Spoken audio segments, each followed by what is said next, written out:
Captain Tae-min stood on the bridge of his patrol ship, watching the stars shift as they dropped out of faster-than-light travel. New Busan should have appeared on the screen by now, bright and green like Earth's old cities. Instead, he saw only darkness. "Sir, I'm not picking up any signals from the colony," Lieutenant Yuna said from her station. Her young face showed confusion. "Not alarm.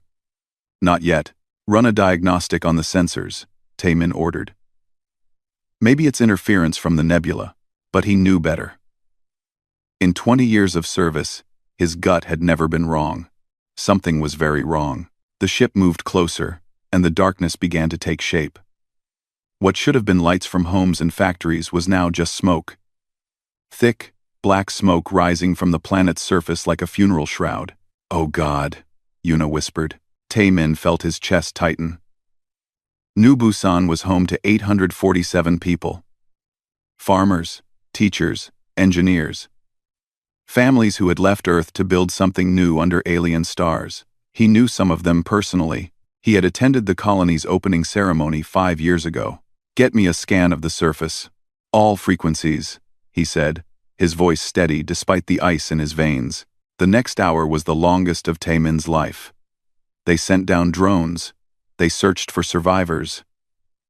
They found none.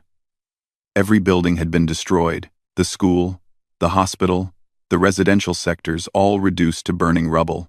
The attack had been systematic and thorough. When the landing team finally went down in protective suits, they found the bodies. Men, women, children. Some had been running. Some had been hiding. None had been spared. Yuna threw up twice before she stopped looking at the video feeds. Even the hardened Marines on the landing team worked in silence, their faces pale behind their helmets. "Sir, we found the colony's data core," the team leader reported. "It survived in the underground bunker. Downloading now." Tae-min watched as the information streamed across his screen. Security footage, communications logs, sensor readings. The story came together piece by piece, and each piece made his blood run colder. The Vrakith Empire had done this. Their ships had appeared without warning 3 days ago. They had demanded the colony surrender all trade goods as compensation for some imagined slight. The colonists had tried to explain they were under Earth's protection, that there were proper channels for trade disputes. The Vrakith response had been to open fire. The footage showed Vrakith soldiers walking through the streets, methodical in their destruction. They had targeted the school first. Tae-min watched children running, screaming. He forced himself to keep watching. Someone had to witness this. Someone had to remember. "They didn't want resources," Yuna said quietly, reading the analysis. "They didn't take anything. This was just murder. A demonstration." Tae-min looked at the final transmission from the colony administrator. A woman named Ji-woo. Someone he had met. Someone who had shown him pictures of her daughter. Her last message was simple. "Tell Earth what happened here. Don't let them negotiate this away. Please." He stood in the ruins of what had been a classroom. The walls were scorched black. Small desks lay twisted and melted. Among the debris, he found a child's toy, a stuffed rabbit, half-burned but still recognizable. His daughter had one just like it back on Earth. "Captain, we're receiving a transmission from Ambassador Hee-jin," the communications officer called out. "She's on the council station. They've heard about the attack." Tae-min climbed back to his ship, the toy still in his hand. He took the call in his ready room, where the crew couldn't see his face. Ambassador Hee-jin appeared on the screen. She was a skilled diplomat, someone who had spent 15 years building bridges between humanity and the other species in the Galactic Council. Right now, she looked tired. "Tae-min, I've seen the preliminary reports," she said. "This is terrible, unforgivable. But I need you to understand something. The Council has protocols for situations like this." "Situations like this?" Tae-min repeated. His voice was quiet, dangerous. "You mean the murder of 847 civilians?" "I mean conflicts between member species," Hee-jin said carefully. "The Vrakith will be called to the Council. There will be mediation. They'll have to pay compensation and issue apologies. We can get justice through proper channels. Taemin looked down at the burned toy in his hands. Justice? They're going to apologize and pay money? And that's justice? It's how the galaxy works, Hyjin said. Every species has had conflicts. The Council has been maintaining peace for 10,000 years, through mediation and negotiation. If we break those protocols, we risk everything we've built. They killed children, Ambassador. They targeted schools. Hyjin closed her eyes. I know. Believe me, I know. But if we respond with military force, we'll be the ones breaking Council law. We'll be isolated, sanctioned, maybe even expelled from the Council entirely. We have to think about Earth's place in the galaxy. Taemin was quiet for a long moment. When he spoke, his voice was very calm. Send me the official response from the Vrakith Empire. Hyjin transmitted the file. Taemin opened it and read. The Vrakith claimed the colony had been harboring economic saboteurs. They offered 10 million credits in compensation and a formal statement of regret for excessive response to criminal activity. 10 million credits, divided by 847 lives. That made each human life worth about 11,000 credits. A child's life, a teacher's life, a farmer's life, 11,000 credits each. Captain, what are you thinking? Hyjin asked, concerned by his silence. Taemin looked up at the screen. I'm thinking about what humanity promised ourselves after the last World War. After all the camps and the bombs and the mass graves, we said, never again. We meant it. Taemin, I need a secure channel to Fleet Admiral Jiho, not through Council networks. Direct Earth military encryption. You can't. I'm sending him everything. Every image, every video, every piece of data. And then I'm going to let the people who actually make decisions decide how humanity responds to this. Hyjin stared at him. You're asking for war? No. Taemin said. I'm asking if we're still the species that means it. When we say, never again. Or if that was just something we said when the monsters were our own. He ended the call before she could respond. He spent the next hour writing his report. He didn't editorialize. He didn't need to. The facts spoke for themselves. 847 humans murdered for no reason except to send a message. Children targeted first to maximize terror. He attached every image, every video, every scrap of evidence. Then he sent it directly to Earth's Security Council with a single recommendation. The Galactic Council will tell us to negotiate. I recommend we tell the Council, and the Vrakith, that humanity doesn't negotiate with child murderers. Not now. Not ever. As he waited for the response, Taemin stood in that burned classroom one more time. He placed the toy rabbit carefully on what had been a teacher's desk. I promise you'll be remembered, he said to the empty room. All of you. And I promise they won't get away with this. His communicator buzzed. A message from Earth. Just 3 words from Fleet Admiral Jiho. Prepare for deployment. Taemin smiled. It wasn't a happy smile. The Grand Conclave Station was older than human civilization. It hung in neutral space, a massive structure built by species long gone, maintained by the collective will of 47 different civilizations. Ambassador Hyjin had walked its ancient corridors hundreds of times. But today they felt different. Today they felt like the halls of a courthouse where the jury had already decided the verdict. She entered the council chamber, and every eye, and there were many different kinds of eyes, turned to watch her. Some species had multiple eyes, some had none at all but sensed her anyway. All of them were judging. Counselor Thane floated in his liquid-filled sphere, his tentacles moving in patterns that Hyjin had learned to read over the years. Right now, they showed careful neutrality. The Pelurian had been a mediator for 300 years. He had settled wars that spanned solar systems. He believed in the process. Ambassador Hyjin, he said through his translator. Please present your species' grievance. Our grievance. Such a small word for mass murder. Hyjin activated her presentation. The center of the chamber filled with images from New Busan. She didn't narrate. She didn't need to. The pictures spoke clearly enough. Burned homes, bodies, the school, She heard gasps from some species. Others remained silent. The predator species, she noticed, showed no reaction at all. 847 human civilians were killed by Vrakith military forces. Hejin said simply, "We have complete documentation. We request the Council's immediate action." On the far side of the chamber, a hologram flickered to life. Warlord Kran of the Vrakith Empire appeared, his reptilian features showing what might have been amusement.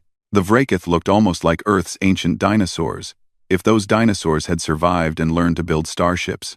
The human colony was harboring criminals, Kran said casually.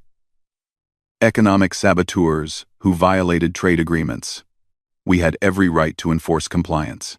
You murdered children, Hejin said. Kran's translator rendered his response without emotion. Collateral damage in a law enforcement action. Regrettable but necessary. High Arbiter Vex, the ancient AI that served as the Council's judge, processed this for exactly 0.7 seconds. Warlord Kran, what compensation does the Vrakith Empire offer? 10 million credits and a formal apology for any excessive force used, Kran replied. Councillor Thane's tentacles moved in an approving pattern. A reasonable opening position. Ambassador Hejin, what counteroffer does humanity propose? This was the moment. The entire galaxy was watching. 47 civilizations, each with their own history of conflict and resolution, each believing in the process that had kept the peace for 10 millennia. They expected her to do what everyone always did: negotiate a number, settle on terms, move forward. Hejin's communicator vibrated. A message from Earth, from Fleet Admiral Jiho himself. Negotiations are over. She took a breath. Humanity does not make a counteroffer, she said clearly. We demand Warlord Kran be remanded to human custody for trial. We demand the Vrakith Empire surrender all officers involved in the New Busan massacre. You have 48 hours to comply. Quote, the chamber erupted. Dozens of species began speaking at once, their translators creating a chaos of sound. Some were shocked. Some were outraged. The predator species were suddenly very interested. Councillor Thane raised his sphere higher, signaling for silence. It took several minutes to achieve. Ambassador, he said carefully, you cannot issue ultimatums to council members. This violates every protocol we have established. The mediation process. The mediation process is designed for disputes, Hejin interrupted. Trade disagreements, territorial conflicts, resource allocation. This is not a dispute. This is mass murder. The distinction is irrelevant, High Arbiter Vex stated. All conflicts between council species must be resolved through approved mediation channels. A new voice joined the conversation. Councillor Mora, a Delphinian whose species resembled Earth's whales if whales could survive in space, spoke quietly. Is it irrelevant? The human brings up an interesting point. When does a conflict become a crime? Crimes are subjective, another councillor argued. What one species considers criminal, another considers necessary. That's why we mediate, rather than judge. Hejin pulled up another file. I would like to call Dr. Subin to explain humanity's position. The council chamber fell silent as Dr. Subin's image appeared. She was an older woman, a xenopsychologist who had spent her career trying to bridge the gap between human and alien thinking. Councillors, Dr. Subin began, humanity has a different perspective on this because we have a unique history. We have been where many of you are now. We have fought wars. We have committed atrocities. We have tried to excuse the inexcusable with logic and necessity. She paused, making sure she had their attention. We learned something from our darkest times. We learned that some acts cannot be negotiated away, cannot be compensated with money, cannot be forgiven with apologies. The deliberate targeting of civilians, especially children, is one of those acts. We call it a crime against sapient life. And we will never again pretend that such crimes can be resolved with mediation. Primitive thinking, one of the predator species muttered. Perhaps, Doctor, Subin agreed. But it's thinking that stopped us from destroying ourselves. Your species never had a world war. You never built weapons that could end all life on your planet. You never had to look at the ashes of your own cities and decide what kind of species you wanted to be. We did. And we chose. Warlord Kran's hologram laughed. It was an ugly sound. You chose to be weak. The Vrakith Empire has 200 warships. How many does Earth have? 40? 50? Your threats are empty, human. Heijin felt her hands shaking. She kept them clasped behind her back where no one could see. We are not threatening. We are informing. You have 48 hours to surrender those responsible for the New Busan massacre. After that, humanity will take action. The Council will not permit military action, Councillor Thane said firmly. If you attack a council member, you will be sanctioned. Isolated. Expelled from the Council entirely. Then that is Earth's choice to make, Heijin replied. High Arbiter Vex processed this new development. Ambassador, you must understand the consequences. Your species has been part of the galactic community for only 15 years. You rely on council trade, technology, and protection. If you are expelled, for the recycle, if we are expelled for refusing to negotiate with child murderers, then perhaps the council is not a community we wish to be part of, Heijin said. The chamber went completely silent. Councillor Mora spoke again, softly. She means it. I've studied humans. When they speak like this, they mean it. Then they are fools, Warlord Kran declared. The Vrakith Empire will not surrender our officers to primitive savages. We will meet your pathetic fleet and crush it. Then we will file a formal complaint with the Council about human aggression. Heijin turned to face Kran's hologram directly. I want to make something very clear to everyone in this chamber. Humanity did not want this. We came to the stars hoping to leave our violent past behind. We believed in the Council. We believed in diplomacy. But we also believed in justice. She activated another display. This time it showed 847 faces, names, ages, occupations, families. These are the people you killed, she said to Kran. Not statistics. Not collateral damage. People. Min Jae, age 7, who wanted to be a scientist. Hana, age 42, a teacher. Jae-1, age 17, who had just been accepted to university. I'm going to show you every single one of them. For the next 14 minutes, Heijin displayed each victim. Their faces filled the chamber. Some counselors looked away. Some watched. The predator species seemed bored. When she finished, she turned back to the council. You can sanction us. You can expel us. You can condemn our actions. But understand, this humanity will never, ever negotiate with those who murder children. We will never pretend that money can replace lives. We will never accept that might makes right. Idealistic nonsense, one counselor muttered. Maybe, Heijin agreed, but it's our nonsense, and we'll stand by it. The countdown began. 48 hours. The galaxy watched and waited. In her private quarters that night, Heijin received dozens of private messages, some from species supporting humanity, more from species begging her to reconsider, a few from predator species making veiled threats. One message stood out. It was from Councillor Mora. Your species terrifies them, it read. Not because you're strong. Because you're willing to sacrifice everything for a principle. They don't understand that. Most species negotiate because it's practical. You refuse to negotiate because it's right. That kind of thinking changes galaxies. Or ends civilizations. I hope you know what you're doing. Heijin sat in the dark, thinking about New Busan, thinking about the children who would never grow up, thinking about the line humanity had drawn. She sent a message back to Earth. To Fleet Admiral Ji-ho. Just 4 words. They don't believe us. His response came 3 minutes later. They will.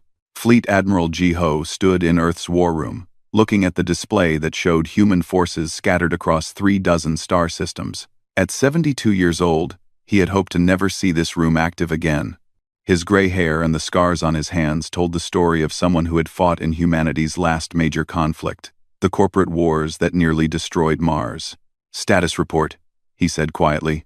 40 warships are in position at the Vrakith border, his tactical officer reported. They're holding at the designated coordinates. No hostile action. And the Vrakith? They've mobilized 150 ships. They're making a show of force, positioning along their side of the border. Warlord Kran has been broadcasting threats for the past 6 hours. Jiho smiled slightly. Let him talk. Across the room, Dr. Subin was giving a presentation to a group of council observers. She had volunteered to explain humanity's position to anyone who would listen. Most species had refused. A handful had sent representatives, more out of curiosity than support. You have to understand our history, Subin was saying. Humanity spent thousands of years perfecting the art of war. We got very, very good at killing each other. By the early 21st century, we had weapons that could destroy our entire planet multiple times over. One of the observers, a crystalline being from a species that reproduced by division, asked, "How did you survive?" "Barely," Subin admitted. "We had several close calls.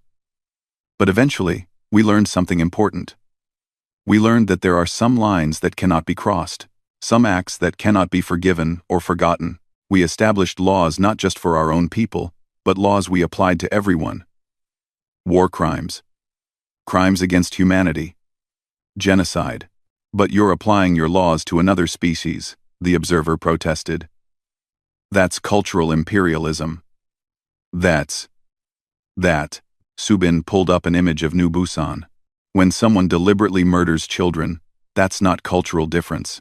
That's evil. And evil doesn't deserve negotiation. It deserves justice. "Your fleet is outnumbered," another observer noted.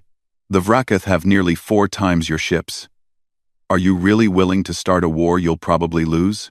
If we were planning a conventional war, you'd be right," Subin said. "But we're not." She didn't elaborate. She couldn't. But Jiho knew the plan. The whole galaxy expected a fleet battle.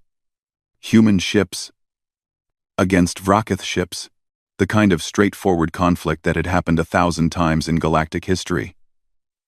They were going to be very surprised. The countdown continued, 24 hours remaining. Messages poured in from across Earth. Public opinion was divided. Half wanted the government to back down, to avoid a war that could leave Earth isolated and vulnerable. The other half demanded justice, no matter the cost. Jiho read them all. The angry ones, the scared ones. The ones from parents who couldn't imagine their children being murdered and then having their government negotiate with the murderers. One message stood out. It was from a woman named Yon Seo, a survivor of the corporate wars. She had lost her entire family when a corporate militia bombed a civilian shelter. "I lived because the government negotiated," she wrote. The corporation paid a fine. Their CEO gave a speech about regret. Everyone moved on. Except me. Except all of us who lost everything. Don't let New Busan become another negotiated settlement. Please. Some things are worth fighting for. Jiho saved that message. He would need it later, when people asked why humanity had taken such a hard stance. On the council station, Ambassador He Jin was facing increasing pressure. Species after species came to her privately, offering compromises. What if the Vrakith paid more? What if they surrendered some officers but not all? What if they agreed to a joint trial? Every time, she gave the same answer. No. Councillor Thane was particularly persistent. He had mediated conflicts for 3 centuries. He had never failed to find a compromise that satisfied all parties. "I don't understand," he told He Jin during their 5th private meeting. "Warlord Kran has agreed to increase compensation to 50 million credits. He'll publicly apologize. He'll even allow human observers during an internal Vrakith investigation. These are significant concessions." "They're not enough," He Jin said. "What more do you want?" "Justice." Thane's tentacles moved in frustration. "Justice is subjective. What your species calls justice, another might call revenge. That's why we mediate. We find the middle ground, where both sides can live with the outcome. Hai Jin looked at him directly. Can the dead live with the outcome? Can 847 murdered humans live with Warlord Kran remaining free and in power? The dead are gone, Thane said gently. We negotiate for the living, to prevent more death. If you attack the Vracath, thousands will die. Perhaps millions. Is that justice? It was a good question. A fair question. Hee-Jin had asked herself the same thing 100 times since New Busan. We're not going to attack the Vracath people, she said carefully. We're going to arrest the individuals responsible for mass murder. There's a difference. Your fleet is in position. Nothing more. Thane studied her. You really believe your species can do this? Arrest Vracath military officers without triggering a full war? And, yes, how? Hai-Jin smiled slightly. That's not something I can share with the council right now. Operational security. What she didn't tell Thane was that she didn't fully know the plan either. Fleet Admiral Jiho had briefed her on the basics, but the details were classified at the highest level. She knew it involved special forces. She knew it didn't involve fleet combat. Beyond that, she had to trust. 12 hours remaining. Warlord Kran gave an interview to the Galactic news networks. He sat in his command ship, surrounded by his fleet, looking confident and powerful. The humans are bluffing, he declared. They're a young species playing at being warriors. They'll back down when they see our fleet, and if they don't, we'll crush them and teach the galaxy a lesson about respecting superior military force. The interviewer asked, What about the New Busan victims? Do you regret the civilian casualties? Kran's expression didn't change. Regrettable but necessary. The colony was harboring criminals. We acted within our rights. Back on Earth, every human who saw that interview felt the same cold anger. This wasn't an enemy who felt remorse. This was an enemy who felt entitled, who saw human lives as worthless. Fleet Admiral Jiho received a private communication from Commander Dong Hyun, the leader of humanity's elite special operations force. We're in position, Dong Hyun reported. Assets deployed. Waiting for go order. This closing 41. Dong Hyun reported. Stand by, Jiho replied. 6 hours remaining. The council called an emergency session. They were going to vote on sanctions against humanity if the deadline passed and humans took military action. It was an unprecedented move. The council had never preemptively sanctioned a member species. Councillor Mora objected. We're punishing them before they've done anything. This is wrong. We're preventing a war, Councillor Thane argued. If humanity knows they'll face immediate consequences, perhaps they'll reconsider. The vote was 39-8. Sanctions approved. Hee-Jin received the news while standing in front of the memorial wall she had created, 847 names etched in light. She read through them again. Slowly. Minjae. Hana. J1. All of them. I'm sorry, she whispered. I tried to make them understand. Her communicator buzzed. Fleet Admiral Jiho. Ambassador. You need to make one final broadcast, he said. Tell the galaxy exactly what we're doing and why. No politics. No diplomacy. Just the truth. Hee-Jin arranged for access to the council's public channels. Every species in the galaxy could watch if they wanted to. Most did. Curiosity about the strange humans who refused to negotiate was high. She stood before the camera. No prepared speech. No script. Just her and the truth. My name is Hee-Jin. I represent humanity on the Galactic Council. In a few hours, the deadline we set will expire. I want to explain why we set it and what happens next. She paused, gathering her thoughts. Humanity is not a warlike species. Not anymore. We spent thousands of years fighting each other, and we nearly destroyed ourselves. We learned that violence only creates more violence. That war only creates more war. We learned to value peace. Another pause. But we also learned something else. We learned that peace without justice is just submission. That accepting evil because fighting it is hard makes us complicit in that evil. We learned this lesson in blood and fire and tears. The camera showed her face clearly. She wasn't crying, but her eyes were bright. 847 humans were murdered. Not in a war, not in a territorial dispute, not in self-defense.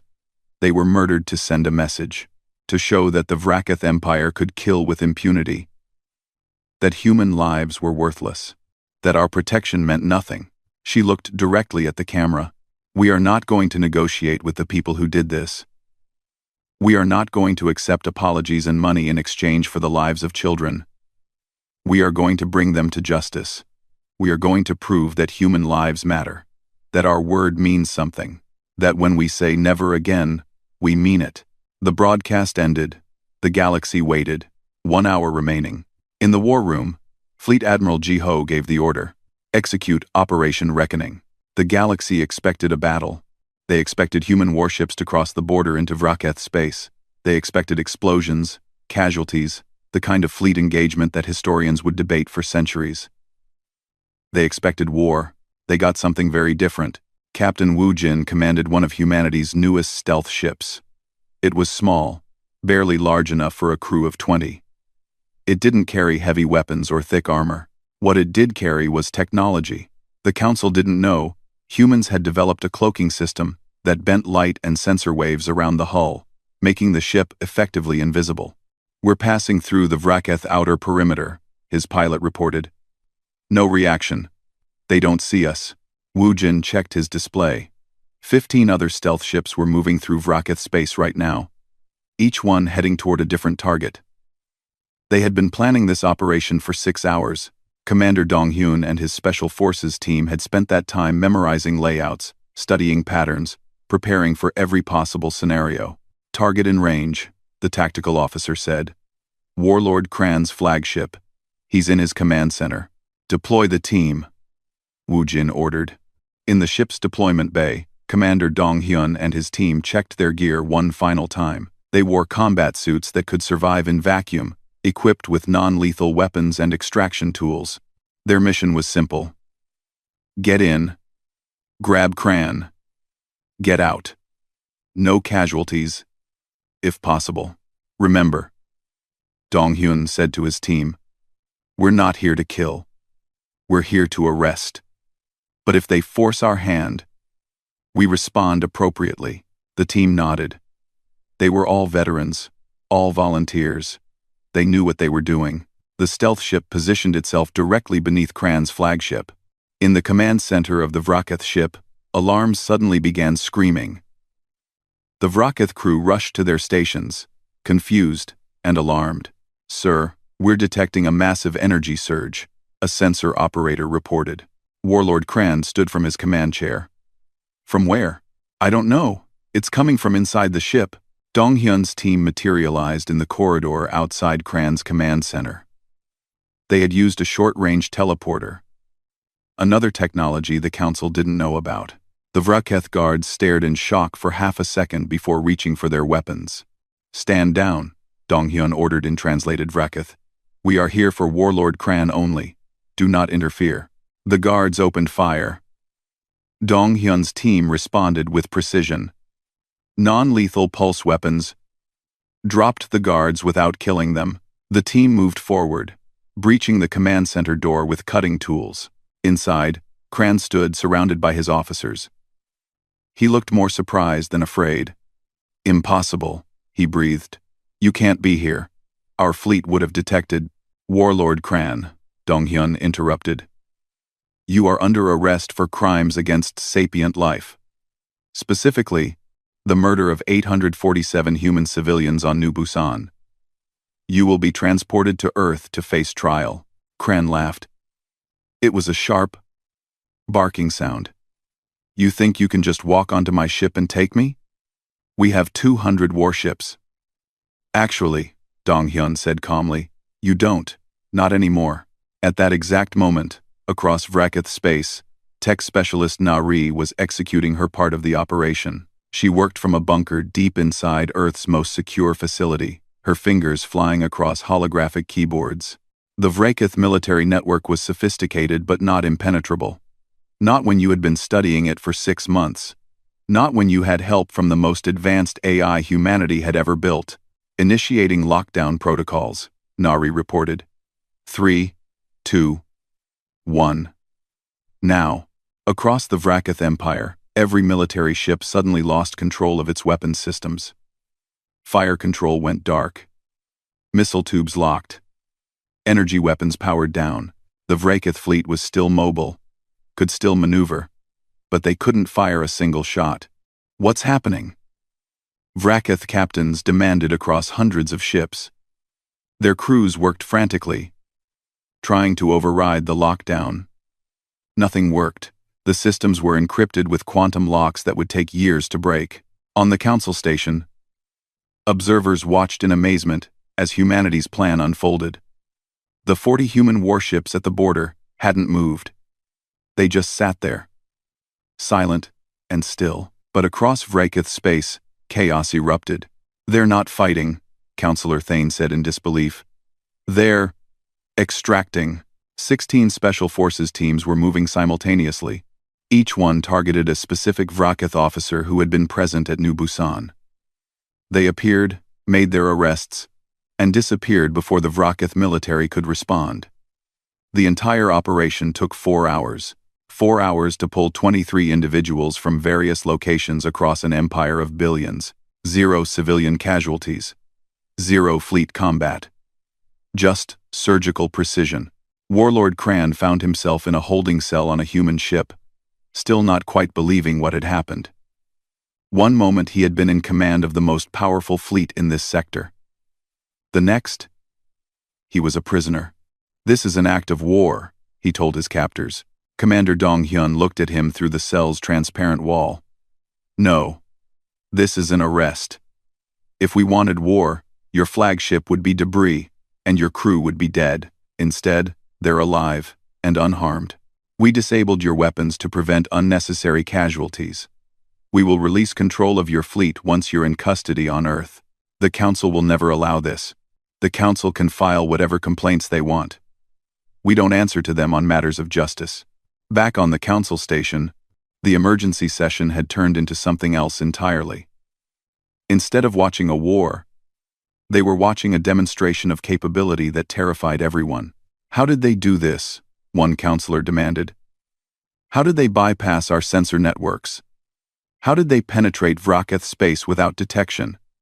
How did they take control of an entire fleet? High Arbiter Vex processed the data. The humans have been developing military technology in secret. Technology beyond what they've shared with the Council. Counselor Mora spoke quietly. We assumed because they're young, they're primitive. We were wrong. Ambassador Haijin stood before the Council. She looked exhausted but satisfied. The operation is complete, she announced. 23 Vracath military officers are in human custody. They will face trial on Earth for their crimes. Any species wishing to observe the proceedings is welcome. You attacked a council member, Counselor Thane protested. You violated their sovereignty. We arrested criminals, Haijin corrected. We didn't invade their territory. We didn't attack their civilians. We didn't destroy their infrastructure. We simply took the individuals responsible for mass murder into custody. The Vracath fleet will be released from lockdown once the accused are safely on Earth. We disabled their weapons to prevent unnecessary conflict. Not to conquer them, they'll have full control back within 24 hours. One of the predator species spoke up. You're setting a dangerous precedent. If any species can ignore Council authority and take unilateral action, we're setting a necessary precedent, Haijin interrupted. That some crimes are beyond mediation.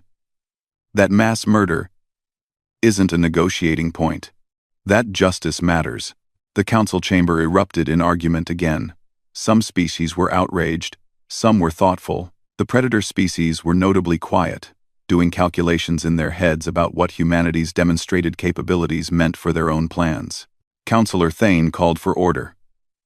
Regardless of your success, humanity has violated Council protocols. The sanctions vote can proceed as planned, Haijin agreed. If the Council wants to punish us for refusing to negotiate with child murderers, that's your choice. We'll accept whatever consequences come. Fleet Admiral Ji-ho watched from Earth as public broadcasts showed the arrested Vracath officers being transferred to maximum security facilities. They would face trial in 30 days. Every charge would be proven with evidence. Every victim would be named. The galaxy would watch and learn what human justice looked like. "Sir," his communications officer said, "we're receiving thousands of messages from across the galaxy." "What kind of messages?" "All kinds. Some condemning us, some supporting us, but a lot of them are requests. Requests for what? For help. Smaller species asking if humanity would apply the same justice on their behalf. They're asking us to protect them from aggressor species." Ji-ho sat back in his chair. That was something they hadn't expected. They'd thought this might isolate humanity. Instead, it seemed to be showing other species that there was an alternative to the Council's endless mediation. Dr. Subin appeared on his screen. "Admiral, I've been analyzing the galactic response. Do you know what's happening? Tell me, for 10,000 years, the Council has maintained peace through mediation. But that peace was built on the assumption that everything is negotiable, that every crime can be compensated, every conflict resolved with compromise. What we just did challenged that entire system. And half the galaxy is terrified. Not because we're militarily strong, though we clearly are, but because we're introducing a new variable into their calculations. Morality. The idea that some things are simply wrong, regardless of cultural context." Ji-ho nodded slowly. "The predator species are rethinking their strategies." "Exactly. They've been testing boundaries for millennia. Push too far, pay some compensation, move on. Now they have to consider that humanity might not play by those rules, that we might actually hold them accountable." On the Council station, the sanctions vote proceeded. 39 species voted to impose economic and diplomatic restrictions on humanity. 8 voted against. It was a clear majority.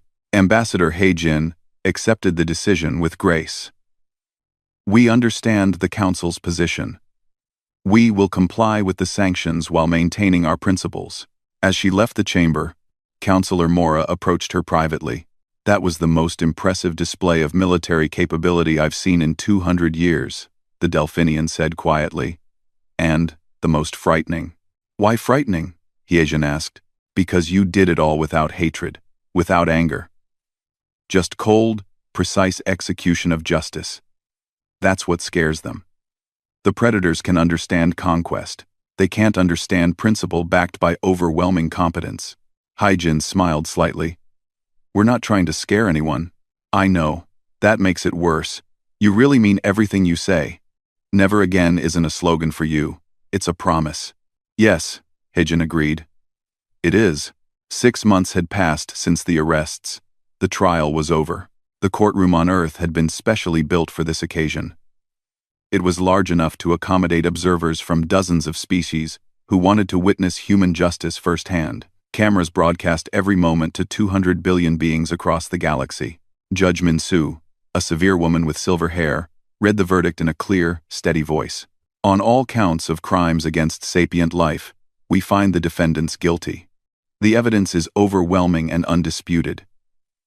The deliberate targeting of civilians, including children, constitutes the gravest violation of the laws we have established to govern warfare and conflict." She looked at the 23 Vracath officers sitting in the defendants section. Warlord Kranz sat among them, no longer looking smug. The court sentences each defendant to life imprisonment, without possibility of parole. They will be held in secure facilities and treated humanely, in accordance with human law. This is not revenge. This is justice. The galaxy watched and processed. The trial had been meticulous. Every victim named. Every piece of evidence examined. The defendants had been given lawyers, translators, every right that human law afforded. It had taken 6 months, but no one could claim the process wasn't fair. What surprised many species was that the defendants weren't executed. Human law had abolished the death penalty 2 centuries ago, even for the worst crimes. Life in prison was the maximum sentence. "They're keeping them alive?" one alien observer asked in confusion. "Why?" Dr. Subin, who had attended every day of the trial, explained patiently. Because we're not interested in revenge. We're interested in establishing that certain acts have consequences. That you can't murder children and walk away. But we're also interested in showing that justice doesn't require cruelty. The Vracath Empire's response to the trial was complicated. Their government had fallen apart in the months following the arrests. When the full evidence of the New Busan massacre became public, many Vracath citizens were horrified. They hadn't known. Their media had reported it as a necessary military action against criminal elements. A new government had taken control. One that prosecuted the old regime's supporters under Vracath law. They issued formal apologies. They paid reparations not in credits but in labor. Vracath engineers helped rebuild New Busan, working alongside human colonists. It wasn't forgiveness, but it was acknowledgement. On the Galactic Council, things had changed in ways both subtle and profound. Councillor Mora stood before the assembly, presenting what she called the New Busan Protocols, a framework that distinguished between different types of conflict. For 10,000 years, we have treated all conflicts the same, she explained. A trade dispute and a massacre were both subject to mediation. But humanity has shown us something important. Some acts cannot be mediated. Some crimes against sapient life must be treated as just that, crimes. The debate lasted for weeks. Species argued about definitions, about cultural differences, about sovereignty. But slowly, a consensus emerged. The Council established a new category of violations: crimes against sapient life. These would be investigated by a new division, separate from the mediation process. Ambassador Heijin was offered the position of director. She almost refused after 6 months of sanctions. Earth was still somewhat isolated from the galactic community, but Fleet Admiral Jiho convinced her to accept. They need to learn, he told her. And we need to teach them. Not through force, but through example. So Heijin became the first director of the Council's Justice Division. It was slow work. Many species resisted the idea that there were universal moral standards. But others, especially the smaller species who had suffered at the hands of predatory neighbors, supported the change enthusiastically. The predator species watched and calculated. The larger ones, like the Vracath, had seen what happened when you crossed certain lines with humans. The smaller, aggressive species tested boundaries more carefully now. There was an incident 4 months after the trial. A pirate group attacked a mining colony belonging to a species called the Ventari. The Ventari were peaceful traders with no military. They sent a distress call to the Council. The call was also received by Captain Tae-min's patrol fleet. They're asking for mediation, Lieutenant Yuna reported. Standard procedure. How long will mediation take? Tae-min asked. Weeks, maybe months. The pirates will be long gone by then. Tae-min thought about New Busan. About the children who had died while everyone followed proper procedures. Send a message to the pirates, he said. Inform them that they have 1 hour to release all hostages and surrender to Ventari authorities. If they refuse, we will extract the hostages by force. Sir, we don't have authorization from the Council. We don't need it. We're not starting a war. We're protecting civilians. The pirates, having heard what happened to the Vracath, calculated their odds. They released the hostages and fled. No shots were fired. The Council protested human overreach. Ambassador Heijin responded calmly. We prevented a crime against sapient life. That's now Council policy, isn't it? It became a pattern. Human ships didn't conquer. They didn't build an empire. But when they encountered situations where civilians were in danger, they acted. Sometimes with approval, sometimes without. Always with precision. Always with restraint. Slowly, the galaxy began to understand what humanity meant by never again. Captain Tae-min stood on New Busan a year after the massacre. The colony had been rebuilt. New families had moved in. Children played in streets that had once been charred ruins. In the center of the colony stood a memorial.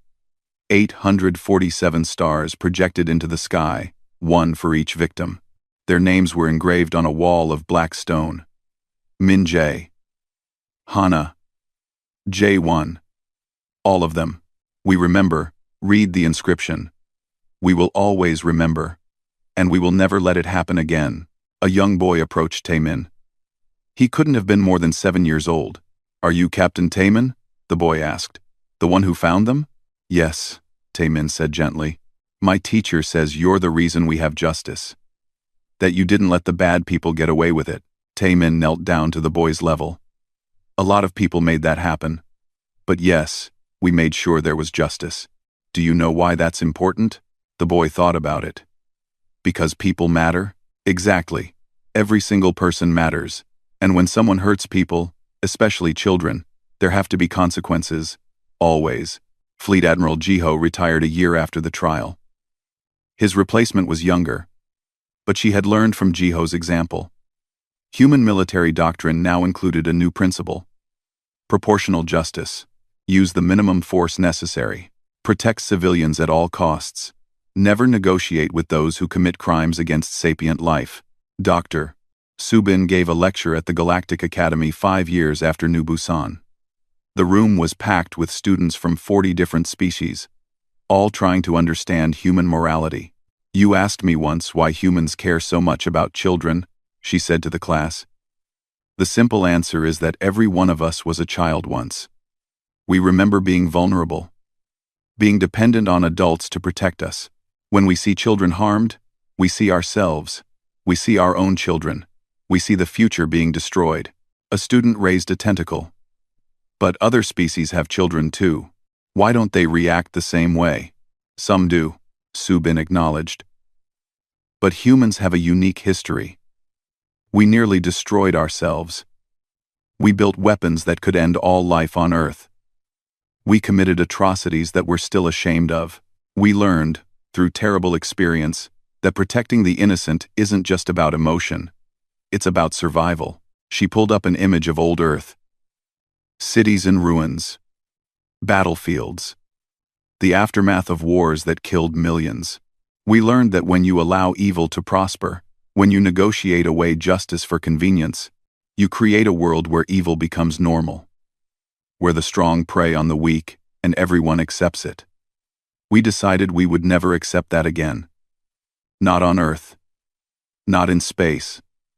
Not anywhere, another student asked. But isn't that imposing your values on other species? Maybe, Subin agreed.